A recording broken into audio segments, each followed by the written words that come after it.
contoh soal kedua ini menggambarkan bagaimana kondisi suatu kondisi akustik ya yang tergantung pada suatu langit-langit di sebuah gedung. Ini masanya sebesar 200 kilogram digantungkan di langit-langit dengan sebuah rantai yang tampak seperti pada gambar.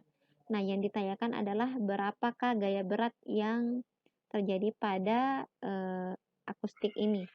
Kemudian berapa gaya besar dan arahnya yang ditahan oleh rantai ya. Jadi ini menandakan berapa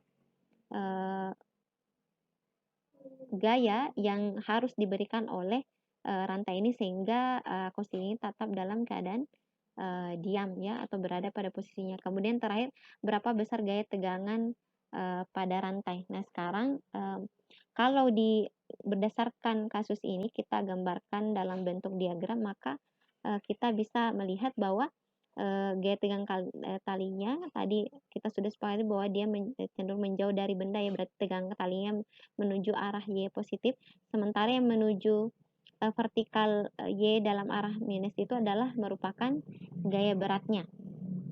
Nah, sekarang mari kita membahasnya untuk menganalisis kasus ini. Jadi, besarnya gaya berat ya bisa ditentukan dengan tadi persamaan yang telah kita tentukan bahwa gaya berat itu diperoleh dari massa dikali dengan percepatan gravitasi, sehingga kita langsung menentukan saja 200 kg dikali dengan 9,8 meter per second kuadrat diperoleh 1960 Newton.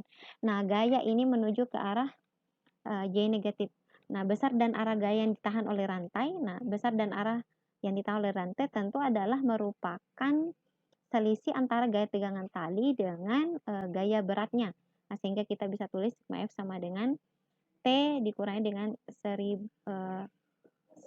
sebesar kan arah gaya beratnya menuju ke bawah, berarti kita lambangkan negatif yaitu 1960 Newton.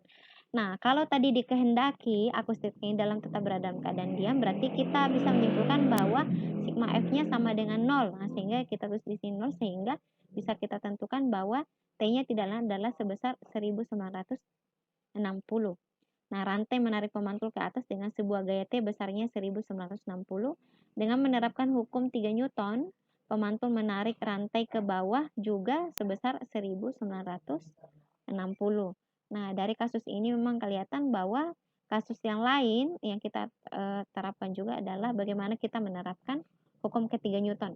Ketika tegangan talinya ini berusaha mempertahankan menahan ya bendanya agar tetap berada pada posisinya, berarti tegangan talinya mengarah ke arah Y positif ya, yang juga di mana tegangan talinya ini berlawanan arah dengan gaya beratnya, namun untuk supaya cenderung dalam keadaan diam, nah itu tadi sigma F-nya sama dengan 0 sehingga besar antara gaya berat dengan gaya tegangan tali adalah sama, yaitu sama-sama sebesar 1960 Newton.